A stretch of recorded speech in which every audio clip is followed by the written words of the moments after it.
At the stroke of midnight, deep in the quiet borderlands between Burkina Faso and Togo, something was moving. It wasn't aid workers, nor was it a routine transport.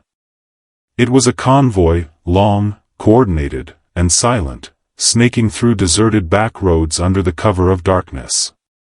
47 trucks, marked with false labels of humanitarian supplies, evaded normal checkpoints. But to the border patrol that night, something didn't feel right. This wasn't just another smuggling attempt. What followed would become the most consequential counter-operation in Burkina Faso's modern history, a saga that began with suspicion and unfolded into a global scandal. What those trucks carried shocked even the most seasoned military officers: automatic weapons, rocket launchers, grenades, explosives, enough arms to supply a small army. But the weapons were just the beginning. Behind the cargo lay a meticulously planned conspiracy. A foreign-backed scheme to topple the Burkinabe government, destabilize the region, and replace leadership with a puppet regime loyal to Western interests. The plan had a name: Operation Restore Democracy. Its budget? Over $200 million. Its ultimate goal? To ignite a civil war across West Africa, beginning with Burkina Faso. In the days that followed, President Ibrahim Traoré would lead a massive sweep of the capital, uncovering warehouses full of additional weapons, arresting high-ranking insiders, and confronting international pressure head-on. His message was clear: Africa would no longer be a dumping ground for foreign interests or weapons. This is not just the story of a security operation, it's the story of a continent awakening.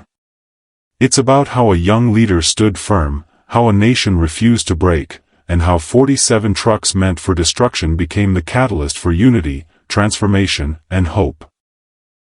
3 nights before the press conference that shook the world, the border region of Kenchari, near Burkina Faso's southeastern edge, was cloaked in darkness.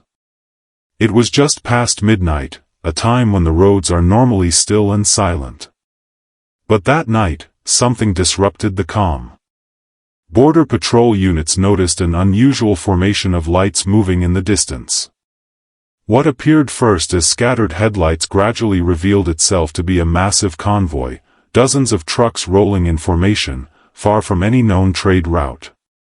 Captain Traoré, in command of the patrol that night, immediately sensed something was wrong. The vehicles weren't traveling along the main highway.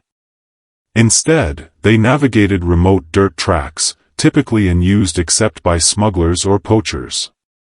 Upon radioing in the sighting, Traoré was told that, according to intelligence, the trucks were carrying humanitarian aid. But even this claim raised more questions than answers.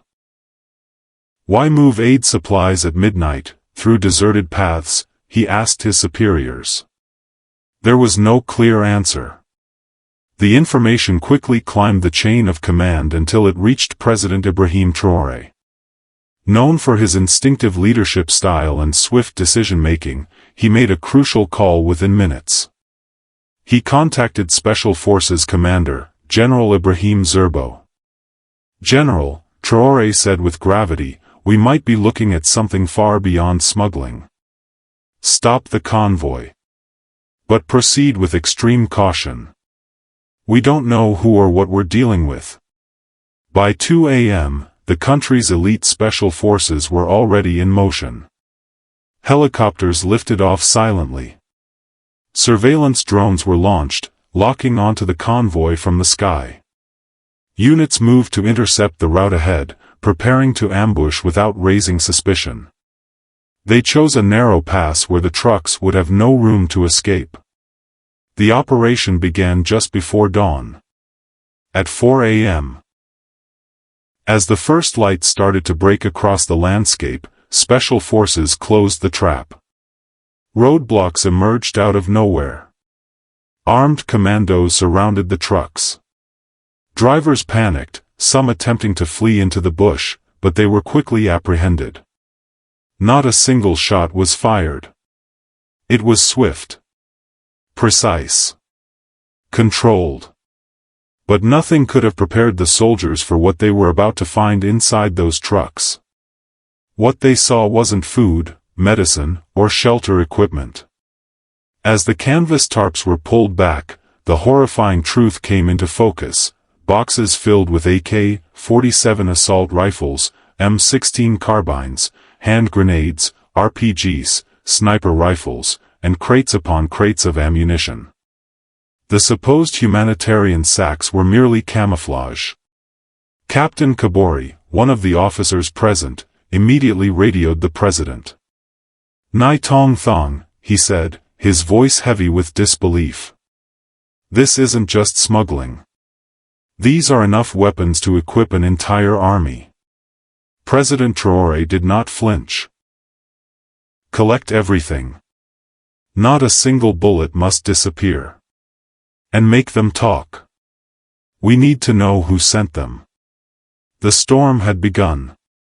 By the time the convoy was fully secured, the sky over Kanchari had turned a pale orange. The special forces had executed the operation flawlessly, 47 trucks immobilized, 100% of the drivers captured without firing a single shot. But what followed was even more critical. One by one, each truck was inspected. Officers expected the worst, and yet, reality exceeded even their fears. The first truck was opened with cautious hands. Inside, rows of sealed containers labeled water purification kits and medical supplies were stacked from floor to ceiling. But as one of the crates was pried open, the truth exploded into view: AK-47 rifles neatly wrapped in plastic. Another container held M16s. Further inspection revealed hundreds of grenades stored in boxes designed for 4 drips. The camouflage was as professional as it was deceptive. Truck after truck revealed the same terrifying secret. Some carried rocket-propelled grenades. Others had crates of sniper scopes, night vision equipment, landmines, or 50 caliber heavy machine guns. One container, tucked near the back of the 20th truck, contained surface-to-air missiles. All the weapons were brand new or well-preserved, no rust, no dust, and many still packed in factory wrappings. The atmosphere turned grim. Commanders exchanged glances filled with unspoken dread. This was not a random arms shipment. This was military-grade preparation for war. President Ibrahim Traoré was immediately briefed again. Standing in the situation room, he listened without interrupting as the inventory list grew longer with every call. "Nai Tong Thong," came the voice of Captain Kabori through the secured line, "this is no rogue smuggler job. This is something coordinated, global. Someone is preparing to plunge our nation into chaos." Traoré's face was calm, but his mind was racing. He ordered every truck to be transported under heavy guard to a secured military base outside Wagadugu. At the same time, the drivers, all 47 of them, were placed in high-security holding cells. Interrogation teams were deployed. The president gave clear instructions: no torture, no shortcuts, just the truth. The first major breakthrough came within hours. One of the drivers, a middle-aged man named Jean-Baptiste Compere, broke down under questioning. Shaking with fear, he confessed, "They told us we were carrying spare parts for agricultural machinery. We were to deliver everything to a warehouse in Togo, from there to be shipped." His statement opened a new chapter in the investigation. This wasn't a local operation. This was an international supply chain. Even more disturbing details began to surface. Each truck had been assigned a unique route and had left from different regions. They had synchronized their movement only once, at the final approach near the border, creating the illusion of a unified convoy. "This was designed by professionals," said General Zerbo. "Military intelligence. Strategic logistics. This isn't bandit work. This is a shadow army being built. And someone, somewhere, had paid for it all. As the first confessions trickled in, Burkina Faso's intelligence apparatus went into overdrive. President Traore knew this was no time for hesitation. If 47 trucks of weapons had made it this far undetected, it meant the conspiracy had deep roots. Forensic teams began cataloging every single weapon, bullet, and explosive device. Serial numbers had been methodically scratched off, but modern recovery techniques using chemical tracers and infrared light allowed some identifiers to re-emerge. What they uncovered was alarming. The weapons came from all corners of global conflict. AK-47s from Libya's post-Gaddafi arms market. M16 rifles traced back to caches used in the Yemeni civil war. Anti-aircraft missiles never seen in public circulation, suggesting access to secret military stockpiles. Some weapons, shockingly, were brand new and unused, their origin traced to recent NATO-aligned factory shipments. The pattern was clear: someone had tapped into multiple war economies, moved arms across continents, and masked them as aid for a peaceful African nation. Burkinabe intelligence analysts estimated the total street value of the weapons at over $100 million. But it wasn't just the money, it was the planning. These weapons were tailored for asymmetrical warfare. Some boxes contained communication jammers, encrypted radios, satellite phones, and even forged UN documentation to help bypass inspections. President Traore convened an emergency session of the National Security Council. Gathered in the war room were Defense Minister General Sadou Traore, Interior Minister Ousseini Kairi, Intelligence Chief Commandant Ouedraogo, and high-ranking military officials. As the weapons inventory was read aloud, disbelief filled the room. "You could invade a small country with this," said General Sadou, voice trembling. "This isn't opposition politics," Kairi added. "This is war preparation. If these weapons had been distributed across rebel cells or terrorist groups, our country would have drowned in bloodshed." President Traore remained composed. This was meant to destabilize Burkina Faso the same way they did in Libya, in Syria, in Yemen, he said quietly. But this time, they failed. With that, a new directive was issued: extend the operation to the capital. Wagadugu would be swept clean. Every suspicious warehouse would be searched. Every name on the intelligence list would be investigated. The goal was no longer just containment. It was exposure. With new intelligence pointing toward the capital, President Traore launched Operation Wagadugu, a coordinated effort to dismantle the domestic infrastructure supporting the arms plot. At dawn, tactical teams fanned out across the city. In a single morning, 23 locations were raided simultaneously, from abandoned warehouses in industrial zones to luxurious villas in upscale neighborhoods. Some of these sites were hidden behind legitimate businesses, storage facilities labeled as textile exporters or imported electronics were, in truth, weapons depots. The results were staggering. 17 out of 23 targets yielded weapons, assault rifles, explosives, and surveillance equipment identical to those found in the 47-truck convoy. But even more alarming than the materials seized were the people arrested. Among those taken into custody were retired generals with known political ambitions, former ministers ousted during anti-corruption reforms, high-profile businessmen with offshore accounts and connections to foreign consultancy firms, 3 foreign diplomats whose roles and credentials are now under international dispute. These individuals had little in common on paper. But in reality, they shared a singular trait: they were all vocal opponents of the Traore administration. As interrogations began, the scale of coordination became clearer. The detainees did not act in isolation.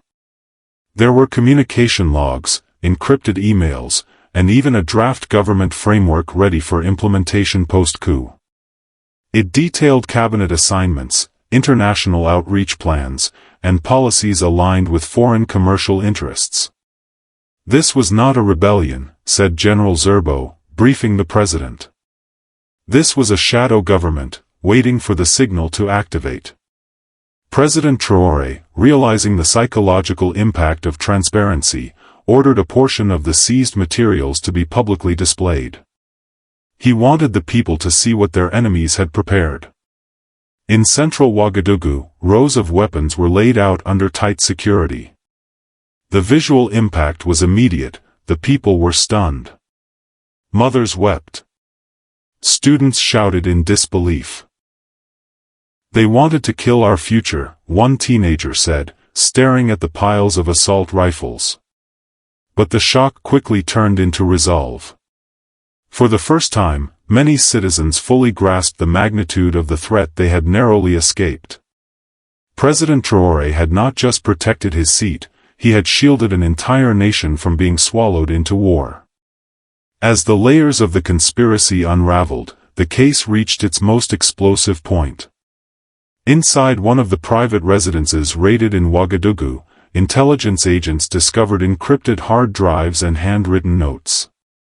These documents, once decoded, outlined a disturbing reality. Operation Restore Democracy was not just a domestic coup attempt.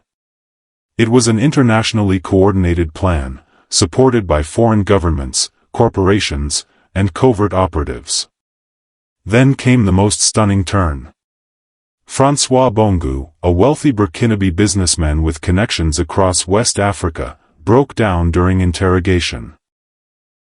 Tears streamed down his face as he confessed, his voice trembling, "We were promised support. After the coup, a pro-Western government would be installed. The plan was prepared months ago. We had meetings in Accra, representatives from Abidjan were there too. The approval came from Paris. The green light, from Washington." The room went silent. Bongo revealed everything: the recruitment of collaborators within the army, plans to provoke nationwide unrest through staged terrorist attacks, and detailed communications with foreign handlers. He named names: Western diplomats, multinational executives, even operatives from well-known international organizations. Audio files and emails supported his claims. The plan was as brutal as it was strategic. Trigger panic with bombings and shootings in urban centers. Mobilize armed opposition under the guise of democracy. Overthrow President Traore. Establish a new government led by approved elites. Open up Burkina Faso's resources to foreign partners. The president's response was immediate. A nationally televised press conference was called. The stage was set with symbolic weight. Behind him, rows of the confiscated weapons loomed, mute testimony to the betrayal averted. Dear citizens of Burkina Faso. 3 days ago, we intercepted the largest arms smuggling in our nation's history. But this wasn't just about guns. This was about control. It was about turning us into another colony, through chaos, through violence, through deception. He held up a dossier. Here is the evidence. 47 trucks. Over $100 million in arms. Foreign fingerprints are all over this. Journalists bombarded him with questions. Which countries were involved? What evidence links foreign embassies to this operation? What does this mean for Burkina Faso's diplomatic relationships? Traore's answers were firm but strategic. Some weapons came from NATO countries. Certain diplomats have been recalled for questioning. We will name names, but not under pressure. This is a matter of justice, not politics. He concluded, eyes blazing, they thought we were asleep. But Africa is awake now. As the press conference ended, international reactions poured in. Western nations expressed concern. Some issued denials. But from across Africa came something stronger: solidarity. The story of 47 trucks was no longer just a national crisis. It had become a continental awakening. While the global media dissected Traoré's revelations, the people of Burkina Faso had already made up their minds. What they saw wasn't just politics, it was survival. And their reaction was immediate, passionate, and unified. Thousands poured into the streets of Wagadugu and other cities. Young people held torches. Women sang the national anthem in unison. The elderly knelt in prayer. Long live Traoré! Down with imperialism echoed through the capital's avenues. For a moment, political lines disappeared. The nation stood as one. This unity did not stop at the borders. From Mali, Colonel Assimi Goïta declared, "Brother Traoré is the guardian of Africa." From Niger, General Abdourahmane Tiani warned, this was not just an attack on Burkina Faso. It was a threat to all of us. Guinea's Mamadi Doumbouya added, "The arms barons have no place in our lands." Across the continent, African leaders began echoing one another, urging tighter border security, calling for intelligence sharing, and proposing an African-led defense initiative to counter foreign interference. But President Traoré didn't stop at speeches or arrests. He wanted symbolism, a transformation of fear into hope. At Independence Square, in front of tens of thousands of citizens, he unveiled a striking initiative. A massive steel cauldron was wheeled onto the stage. Into it, one by one, soldiers tossed confiscated weapons, rifles, grenades, even rocket launchers. Flames roared as the tools of destruction melted into glowing metal. Then Traoré raised his voice, "These were meant to destroy us. Instead, they will build us." He announced that the melted weapons would be recast into 100 school bells to be placed across the nation. Hospital beds for rural clinics. Irrigation tools for farming communities. The first mold was shown live, a school bell with the inscription, "Peace rings louder than war." The crowd erupted into applause. International observers looked on in awe. The African Union's representative called it, the most powerful peace gesture in African history. The United Nations issued a statement praising the symbolic act as a new model for post-conflict transformation. In that moment, Burkina Faso wasn't just defending itself. It was inspiring a continent.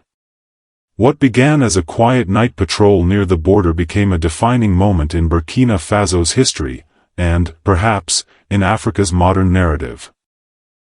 47 trucks filled with death had been stopped. But more importantly, an entire scheme, woven from foreign money, local betrayal, and centuries-old power games, had been unraveled.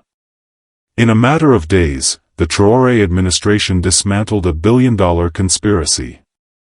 The leaders behind the plot, former ministers, shadow financiers, even foreign agents with diplomatic passports, now faced trial. And the weapons meant to shatter a nation were melted to build its future. At his final public address on the 10th day of the operation, President Traoré stood before his people, not as a hero, but as a servant of their will. "We have seized weapons," he said, "but more importantly, we have reclaimed our dignity. This victory is not just for Burkina Faso, it is for Africa. The era of manipulation is over. Now, we write our own destiny." The crowd responded with thunderous applause. Children waved handmade flags. Elders embraced each other in tears. For the first time in decades, hope did not feel fragile, it felt real.